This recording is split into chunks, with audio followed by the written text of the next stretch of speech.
나눔 가족 여러분 반갑습니다. 오늘 말씀은 아도니아의 처형에 이어서 제사장 아비아달이 제사장의 직에서 파면되고 요압이 죽임을 당하는 내용입니다. 이는 솔로몬이 정치적으로 잠재적인 장래의 영모 세력을 잠재우고 왕권을 공고히 하는 일이기도 하지요. 먼저 제사장 아비아달에 대해서 잠깐 살펴봅시다. 그는 아론의 넷째 아들인 이다말의 자손이면서 동시에 엘리의 자손입니다. 그의 손주 엘리가 자신의 아들들의 악행을 방조하고 제사장의 책임을 다하지 않자 하나님은 그 가문의 몰락과 직분의 박탈을 예고하셨죠. 사무엘상 2장에 있는 말씀입니다. 그 이후 엘리의 후손들은 여러 가지 악재를 겪게 됩니다. 특별히 사울 당시에는 노베 제사장이었던 아비아달의 아버지 아히멜렉이 다윗을 도왔던 그 일이 화근이 되어서 제사장과 노베 주민 모두가 사울에 의해서 학살을 당하게 되죠. 이때 유일하게 생존했던 사람이 바로 아비아달입니다. 그가 다윗의 제사장이 된 것이죠.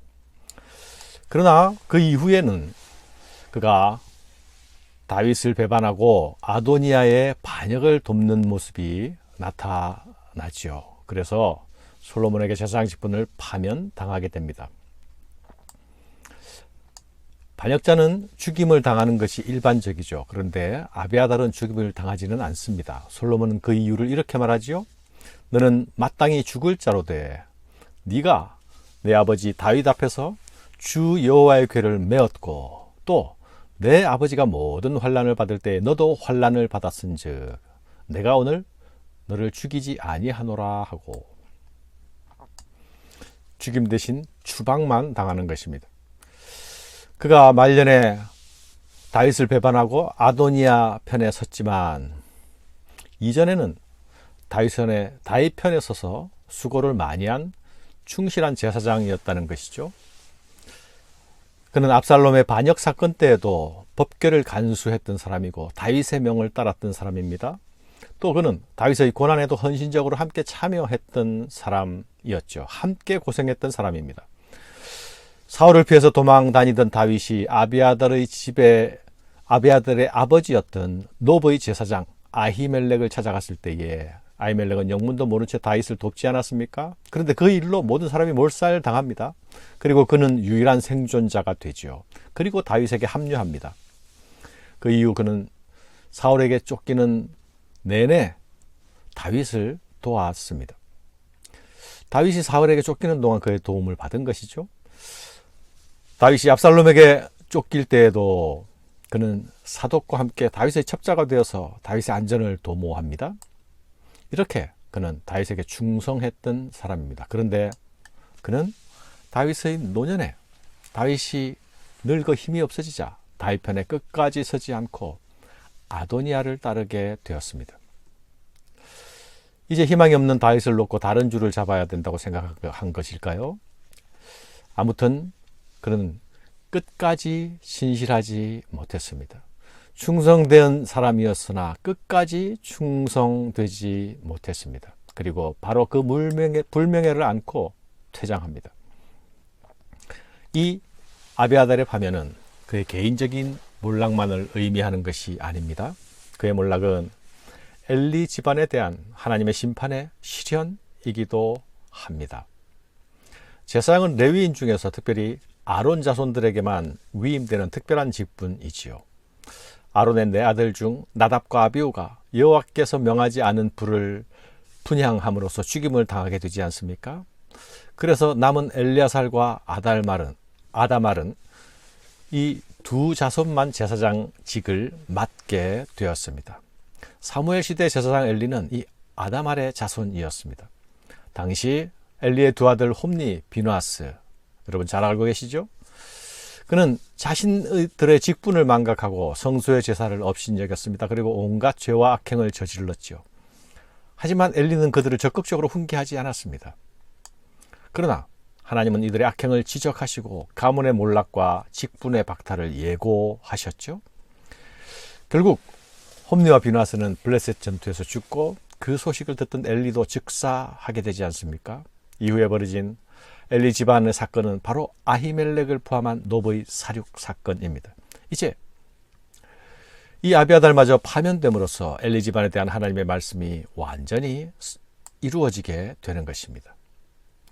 시간은 흐르고 있지만 그 세월이 흐르는 동안에도 하나님의 말씀은 철저히 이루어져 가고 있는 것입니다.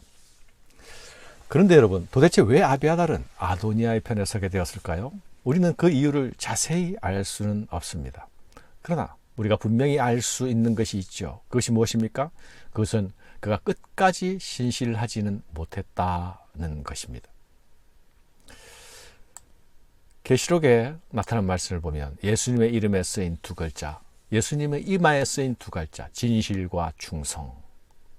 예수님의 이름은 진실과 충성이기도 합니다. 이것은 진실과 신실입니다. 늙은 노년의 다윗을 보면서 그는 더 이상 희망을 볼 수 없었던 것이었을까요? 아니면 새롭게 등장하는 제사장 사독에 대한 경쟁심이 있었던 것이었을까요? 분명한 이유는 알 수 없습니다. 그러나 그의 동기가 하나님 보시기에 선하지 않았던 것임은 분명합니다. 사랑하는 여러분, 우리는 주님이 우리를 부르실 때까지, 우리가 주님 앞에 서기까지 맑은 날이나 흐린 날이나 좋을 때나 나쁠 때나 끝까지 주님께 신실한 저와 여러분이 되어야 하겠습니다. 한편 아비아달의 소식을 들은 요압은 직감적으로 자신의 운명을 깨닫습니다. 이제 자신의 차례가 온 것을 알게 된 것이죠. 바로 성소로 달려가 성소 제단의 뿔을 잡고 목숨을 구걸합니다.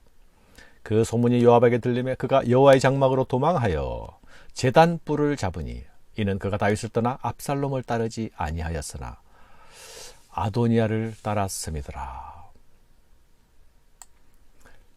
요압은 성소를 도피처로 삼고 그것으로 도망하지만 그러나 그것이 자신의 목숨을 구하지는 못합니다. 도피처는 우발적인 범죄자들이 피신하는 곳이지만 고의로 살인한 사람들을 위한 곳은 아닙니다. 그는 고의로 아브넬과 아마샤를 죽였던 과거의 죄를 가지고 있습니다. 그리고 아도니아의 반역에 함께하는 죄를 저질렀습니다. 첫 번째 반란 압살롬의 반란에는 따르지 않았으나 두 번째 반란 아도니아의 반란에 그는 가담한 것입니다. 그러므로 그는 도피처로 숨어도 목숨을 건질 수 있는 처지가 아닙니다. 그 스스로도 자신이 스스로 용서받지 못할 죄인이라는 것을 알고 있었습니다. 그러나 여러분, 그도 한때는 다윗의 편에 섰던 대표적으로 용맹한 장수의 한 사람이 아니었습니까? 그러나 그는 다윗의 나라에 가장 큰 위협이 되는 위험한 사람이기도 했습니다. 그는 왕인 다윗의 뜻을 아무렇지도 않게 거슬러 버리는, 그리고 아무렇지도 않게 다윗을 속이는 오만한 행동을 했지요. 어쩌면 이것은 자신이 다윗과 한 친족이라는 사실을 그가 오만하게 만든 것이 될까요? 요압과 다윗은 한 집안의 삼촌과 조카 사이가 아니었습니까? 그의 거친 성품만이 아니라 그의 그런 신분이 다윗에게 불경스럽고 다윗을 위협하는 행동을 하게 된 이유가 된지도 모르겠습니다. 다윗은 유언으로 솔로몬에게 그를 처리하도록 명하지 않았습니까? 그 이유는 이어서 세워지는 다윗 왕조는 정당한 정통성을 가진 왕조가 되어야 하겠고 하나님 나라에 걸맞는 왕권이 되어야 하기 때문이옵니다. 그 일을 위해서 요압의 처결은 꼭 필요한 일이었습니다. 요압은 무고한 피를 흘린 자입니다. 그 피의 터 위에서 다윗 왕조가 세워졌다라는 소식을 듣게 된다면, 그런 소리를 사람들로부터 듣게 된다면 다윗 왕조와 왕권의 정통성은 심대한 타격을 입게 될 것입니다. 또한 요압은 다윗 왕에게조차 정면에서 왕을 압박하고 위협하기도 하던 사람이었죠. 왕의 뜻과 상관없이 중요한 일을 자의로 처리하고 무고한 사람을 죽여버리는 그런 사람이었습니다. 그런 그가 아도니아 편에 결국 서게 되지 않았습니까? 그는 분명 왕권의 위협이 되는 사람이었습니다. 그는 비록 용맹한 장수였지만 한편으로 왕국을 위협할 수 있는 위험한 칼이기도 했습니다. 이제 그가 자신이 흘린 부당한 피 흘림의 대가를 돌려받습니다. 그의 죽임 당함은 다윗 집안과 다윗의 왕제의 무죄를 확증하는 일이기도 합니다. 그의 죽임은 왕권을 폭력과 힘의 기반이 아니라 정의의 기반 위에 세우는 일이기도 합니다. 요압 스스로는 자신이 다윗을 속인 일이 성공했다고 생각했겠지만 결코 속임으로 이룰 수 있는 의의는 없음을 기억해야 하겠습니다. 사랑하는 여러분, 우리는 유용한 사람이 되기 이전에 먼저 신실한 사람이 되어야 하겠습니다. 그리고 한때 이전에 과거가 아니라 끝까지 충성하는 하나님의 사람이 되어야 하겠습니다. 감사합니다.